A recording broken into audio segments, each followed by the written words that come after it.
என் friend ஒருத்தங்க பல வருஷங்களுக்கு முன்னால ஒரு தேவைக்காக கடன் வாங்கினாங்க. நிறைய வட்டி கட்டினாங்க. ஆனா கடனை அடைக்க முடியல.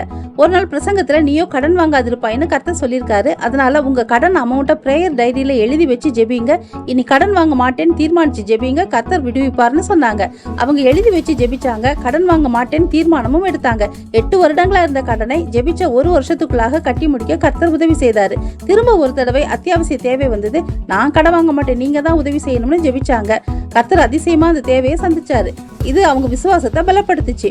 வருமானத்தை விட செலவு அதிகமாகும் போது அந்த அதிக தேவை யாரிடமாவது வாங்கினா என்னன்னு போகும்போது கடன்காரர்கள் ஆகிடுவோம். ஆனா வருமானத்துக்கு மேல செலவு பண்ணாதபடி தீர்மானம் எடுத்து வருமானத்தை கர்த்தர் பாதத்துல வைத்து ஜெபித்து அவருக்குரியதை அவருக்கு செலுத்தி அவர் சித்தப்படி மட்டும் செலவு செய்தா கடன் இல்லாம வாழ முடியும். நீயோ கடன் வாங்காது இருப்பாய். இந்த வாக்குத்தத்தம் நமக்கும் நிறைவேறட்டும்.